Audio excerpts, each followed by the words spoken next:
માં રામનું નામ નથી. હકીકતમાં જેમાં રામ જ નથી કોઈ કામનો જ નથી.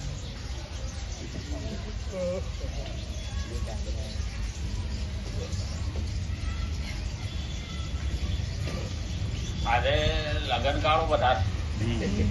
હા, અમારે તે એક વખત એક ભાઈ બોલ્યા કે અમારા ગામમાં નગરી છોકરીઓ જ પહેણે છે. મેં કીધું છોકરા છોકરીઓના લગ્ન ન હોય, આમે છોકરા નહીં હોય. મને કે એવું થોડુંક હોય. હું છોકરીઓ પહેણતી હોય તો સામે છોકરાની જાન આવતી હોય ને, એમને છોકરીઓ ખાલી પહેણી. અત્યારે એવું જ છે. હા, આપણી સોસાયટીમાં છોકરીઓના લગ્ન હોય તો બીજી સોસાયટીમાં છોકરાના લગ્ન હોય તો જ્યાંથી જાન આવતી હોય એ કઈ છે તાલી પડે. હા, અને અત્યારે તો આ લગ્નમાં અને આજે તો પાછી એવી ટાઈડ છે, એવી ઠંડી છે કે 10 વાગે તો સવારના 7 વાગ્યા જેવું લાગે. એટલે ઘણાને એમ લાગે કે હજી તો મંદિર જવાની વાર છે. ઘડિયાળમાં જોવે તો ખબર પડે આજે તો બપોર 12 વાગે સવાર જેવી ઠંડી લાગે. આ પવન છે. કાશ્મીરમાં બરફ એટલો બધો પડ્યો છે કે લોકોની ગાડીઓ ફસાઈ ગઈ. માથે 3-3 ફૂટ બરફ જામી ગયો ગાડીઓની માથે. હવે કાશ્મીરમાં એવું છે, શિમલામાં એવું છે, હિમાચલ બધા રાજ્યોમાં, ઉત્તરાખંડમાં, મનાલીમાં બધે બરફ પડ્યો. આમ જો કે આ સમયમાં પડવો ના જોઈએ, પણ આ બધા પશ્ચિમી દેશોના કારખાનાનો ધુમાડાને કારણે આપણે સજા ભોગવશું. જલવાયુ પરિવર્તન છે. અમેરિકા એનો ભાગ બન્યો. 48 રાજ્યમાં કંઈક 48 કે 50 રાજ્ય છે, એમાંથી 40 રાજ્યમાં ત્યાં એવું બરફનું તોફાન છે કે અઠવાડિયા સુધી લોકોને બહાર નીકળવા જ ના પાડી. હા, અને રશિયામાં જે બરફ પડ્યો છે ત્યાં તો 5-5 માળના ઘર દટાઈ ગયા. 5 માળ સુધી ઢગલો થઈ ગયો બરફ. એટલે 50 ફૂટ તો ખરું. એવી દિશા છે. એક દિવસ હિમયુગ આવશે ને ત્યારે લગભગ મને લાગે બધાએ ઠંડીમાં ઠૂંઠવાઈ જવાનું રે. હા, બધા ઠંડીમાં ઠૂંઠવાઈ જાય. જ્યાં ઉભા છે ત્યાં. કારણ કે અત્યારે -50 ડિગ્રી જતું રહ્યું. -50 ડિગ્રી જતું. કઈક રસ્તો તો કરવો જ જોઈએ ને. ડાયનાસોર વૈધા ભગવાને ધડાકો કર્યો. ચડવાની જગ્યા નહીં. પણ ભગવાન ને મહેનત પડે. આમ તો જોવા જઈએ ને તો ભગવાન એકદમ સૃષ્ટિ સાફ થવાનો છે. અમુક જગ્યાએ કરે, અમુક જગ્યાએ રહેવા દે. હવે આપણે મગફળીનો એક દાણો વાવીએ ને એમાંથી છોડવો થાય, એમાંથી એના વેલા ફેલાય, એમાંથી કેટલાય દોડવા થાય. એક બિયારણ હતું, 20 દાણો તો એક જ વાવ્યો હતો, એમાંથી કેટલા દોડવા થયા. ખોબું ભરાય એનાથી જાજા થાય કે ન થાય. કોઈ છોડવાની અંદર તો કિલો મગફળી ઉતરે. હવે કિલો એક એ મગફળીમાં એકમાં 2 દાણા હોય, એકમાં 3 દાણા હોય, એટલે કેટલું બિયારણ છે. હવે એટલું બધું બિયારણ વધ્યું તો ભગવાને પણ એ જ કીધું, એકાકી ન રમન છે, એકના અનેક થયા. હવે આપણે આમ જોવા જઈએ ને તો દાણાને હાચવવા હાટું થઈને ઉપર ખોખું બનાવ્યું છે. ખોલો પછી દાણો થાય. પણ ખોખાને તો નાખી દેવાનું, ખોખાને નાખી દેવાનું. ઉપરનું જે ફળ છે એને નાખી દેવાનું અને દાણા લઈ. તો ભગવાને આમ જ કરતા છે. આ ખોખાને અહીંયા રાખી દે, દાણા લઈ જાય. આ ન થાય. બિયારણ હાંસવાનું ને. એટલે આપણે જો ખોખા તો નાખીએ જ છીએ ને મગફળીના. એટલે તો મને આ સુરેન્દ્રનગર વાળા શું કે ખોખા ખાવા, ખોખા કે ને. હા, મગફળી આખી હોય ને એને ખોખાનો મતલબ આ ખોખું. હા, આ ખોખું અહીંયા પડ્યું રહ્યું, દાણા લઈ ગયા. પછી કોઈ માંડવી પાક કરે, કોઈ શેકીને ખાય. ભગવાન કે આને નાખવું ક્યાં? હા, કડવો દાણો હોય તો કાઢી નાખે મોઢામાં. એટલે આપણે એમાંથી ભક્તિ શીખવાની છે કે આ ખોખું અહીંયા પડી રહેવાનું છે, પછી આનો કોઈ ભાવ પૂછવાનું નથી. કાં ઉકેડામાં જાય અને કાં તાપણું કરતા હોય તો એમાં તાપવામાં જાય. તો આપણે તાપવામાં જ જાવ. એને પછી કેવું અગ્નિ સંસ્કાર. હા, પણ ખોખું જ્યાં સુધી કવર છે ને ત્યાં સુધી એ દાણો સચવાયેલો છે. પણ ખોખું મારું છે એવું કદી વિચારવાનું નહીં. કારણ કે આ મારું નથી. હા, મારું નથી અને હું એનો નથી અને આ છે એ હું નથી. હું કોણ? હા, એક ભાઈ તો સંત પાસે ગયા, મને ભગવાન દેખાડશું. ત્યાં દેખાડું? હા, પણ કે મારે ભગવાન જોવો છે. હાજી કઈ બતાવીશ, કઈ વાંધો. સારું સારું કે એડ્રેસ દે. એટલે ભગવાનને ફુરસદ મળે તો તને મળી જાય. સારું એડ્રેસ દે. એટલે ફટ દઈને એને વિઝિટિંગ કાર્ડ કાઢ્યું. આ મારી આ ઓફિસ કે અહીંયા મોકલજો.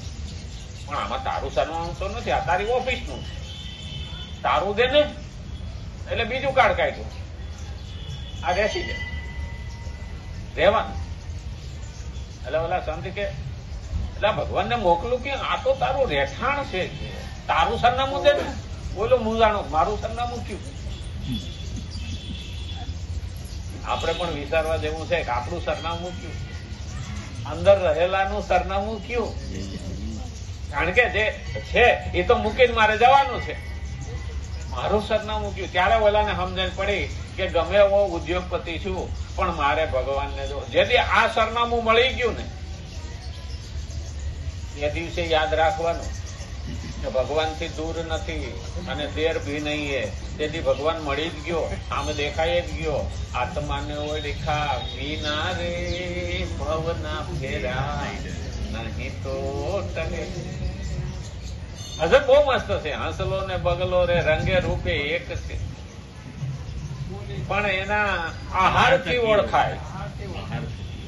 કારણ કે હંસલો તો આછા મોટી રાચણ અને ત્યારે જ રાજહંસ અને સંતને પણ હંસની ઉપમા આપવામાં આવી. બહુ મહત્વનું શબ્દ. અને એટલેથી કીધું શ્રીમદ ભગવદ્ ગીતા 3 અધ્યાય 22મો શ્લોક. આપણે ગઈકાલે પારાયણ કર્યું. આપણે વાત કરતા હતા ભગવાનની.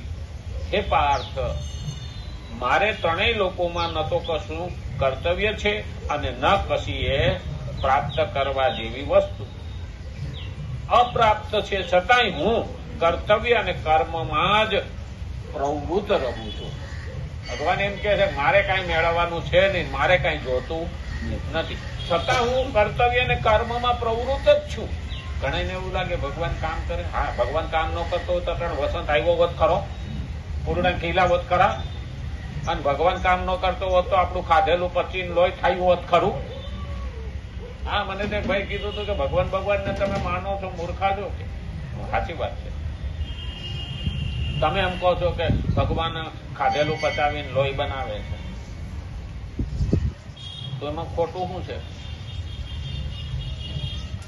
જે દિવસે કારખાનામાં લોહીના બાટલા બનશે તે દિવસે નહીં માનું. બસ જે દિવસે કારખાનામાં લોહીના બાટલા બને બધી જ ખબર છે વિજ્ઞાનિકો. દાળ ભાત શાક રોટલી બધું ખાઈએ ને એમાંથી જ લોહી બને છે. પણ હજી સુધી કોઈ કારખાનામાં દાળ ભાત શાક રોટલી નાખી અને બારો લોહીનો બાટલો આવ્યો એવું કઈ બીજું ખરું નથી બનતું. હું જેથી બનશે ને તેથી ભગવાન નથી એમ માની.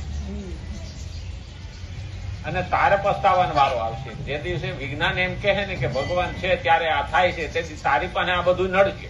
અમે તો માનીએ છીએ, તું નથી માનતો તને ડખો થાય. અમારે તો એક જ વસ્તુ પેલું યાદ રાખવાનું, ભગવાન ની શક્તિની ખબર પડવી જોઈએ. ભગવાન સામો દેખાય કે ન દેખાય, પણ જે દિવસે આત્માને ઓળખી ગયા અને એના માટેનું જયારે આપણે કર્તવ્ય અને કર્મ કરવા માંડી જઈએ, કારણ કે મારે કશું જ જોઈતું નથી છતાં હું કરું છું, એ તો મારા પ્રભુ માટે, લોક કલ્યાણ એ પ્રભુ માટે. કારણ કે ભગવાન પણ એને કશું જ જોઈતું નથી, છતાં આપણને સવારમાં ઉઠાડવા આવે. જો ભગવાન ઉઠાડતો ન હોત ને તો આપણે ઉઠત જ નહીં. ક્યાં હતા, કેવા હતા, કોના હતા, કાંઈ ખબર નહોતી. સવાર ક્યાંથી આવ્યું બધું? ઊંઘ જે શાંતિથી લઈ શકે છે ને એ પ્રભુની નજીક છે. પણ જે ગોળીઓ ખાઈને ઊંઘ લાવે છે ને એને ઘેન કહેવાય, ઊંઘ કહેવાતી.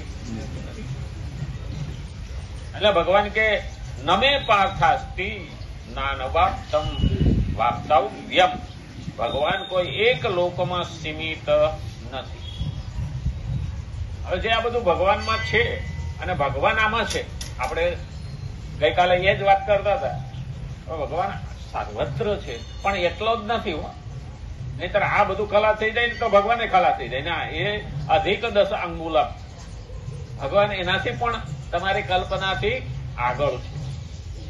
કારણ કે જો આખું બ્રહ્માંડ, આ તો પૃથ્વીનો નાનકડો ગોળો, આનાથી તો હજારો ગણા મોટા તારાઓ છે. આ તો પૃથ્વી એક નાનકડી છે અને એ એની ધરી ઉપર ફરેલી છે. અને એ ફરે છે એટલી ઝડપથી ઉપર આપણે ઉગ્ર ફેરવીએ છીએ. ત્યાં આપણને ટીવી દેખાય, સેટેલાઇટ.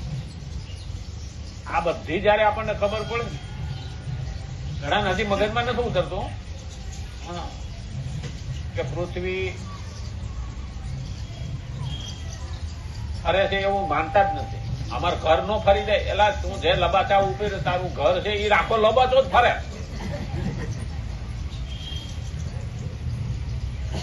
કારણ કે મોટો દડો હોય ને એની માથે કીડી હોય, આખો દડો ફેરવો તો કીડી તો આમ આટો મારી ન્યા આવે, એનું થોડું કઈ ખહે ના ખહે. એમ આપણે ઉગમણું ને આથમણું કહીએ છીએ, પણ પૃથ્વી પૂર્વ દિશા તરફ આમ ફરતી હોય ત્યારે સૂર્ય આમ આવે. આપણે નહીં ટ્રેનમાં બેસીએ તે ટ્રેન આગળ વધે તો ઝાડવા પાછળ જતા હોય કે ન જતા હોય, બસ એમ જ છે. પૃથ્વી જયારે આમ ગોળો ફરે, પણ હવે ઘણાને એવું લાગે કે આપણે પડી ન જાય આવી ફરતી હોય. પાછું એ ખરું ગુરુત્વાકર્ષણ, જેને કારણે ઊંચા કૂદકો મારીએ ને તો હેઠા જ આવે, ઊંચા જતા નથી. ગુરુત્વાકર્ષણ છે. બીજા નંબરમાં હવાનું દબાણ છે. જેવી રીતે પાણીમાં દબાણ છે એમ હવાનું દબાણ છે. પાણીમાં માણા બહુ ઊંડો ડૂબકી કેમ મારી નથી શકતો? કારણ કે પાણીની ઉપર હવાનું પ્રેશર છે, હવાનું વજન છે. આપણે પાણીમાં તરીએ તો હવાનું પણ પડ છે. હવા પાણીથી પાતળી છે એટલે દેખાતી નથી. આ પ્રવાહી છે, પણ હવા છે ને એમાંથી જ બનેલું પાણી છે. ઘણાને એવું લાગે હવામાંથી બનેલું પાણી. હા, પાણીને છૂટું પાડો તો H2O. H2O આનો અર્થ થાય H એટલે હાઇડ્રોજન વાયુ અને O એટલે ઓક્સિજન પ્રાણવાયુ. H2O, O એટલે 2 ભાગ. H2 હાઇડ્રોજન 2 ભાગનો અને ઓક્સિજન 1 ભાગનો. આ 2 ધડાકાબંધ ભેગા થયા વાયુ, અને એને હિસાબે જે પાણી બન્યું એ પાણીને ગરમ કરો એટલે પાછું વરાળ થઈને ઉડી જાય. જો વાયુ ના હોત તો ઉડત નહીં. પાણીમાં નમક હોય ને તો એ ગરમ કરો એટલે પાણી ઉડી જાય અને નમક પડ્યું રહે. કારણ કે પેલો વાયુ છે અને પેલું નમક છે. નમક એટલે આપણે એને કહીએ અંગ્રેજીમાં શું કહીએ? Sodium chloride. અંગ્રેજીમાં શું કહીએ? સોડિયમ ક્લોરાઇડ એટલે મીઠું. હવે આપણે મીઠું છે એ ઝેર છે. સોડિયમ એ ઝેર છે અને ક્લોરાઇડ ઝેર છે. 2 ઝેર ભેગા કર્યા એટલે નમક થયું. હવે બેને અલગ કરીને લો, જીભ માથે મૂકો, એક 5 મિનિટમાં મારી નાખે ને એક 10 મિનિટમાં મારી નાખે. આ 2 ઝેર એવા છે, એને આપણે ભેગું કરીને કહીએ એટલે આપણે એને સફેદ ઝેર કહીએ. ડોક્ટરો માપે લેવાનું કહે. વધારે ખાઓ તો બીપી વધશે, ઓછું ખાઓ તો બીપી ઘટશે. એટલે ઝેર વિના લેર નહીં, પણ જાજુ લેવાય નહીં. આ ખરેખર જોવા જાય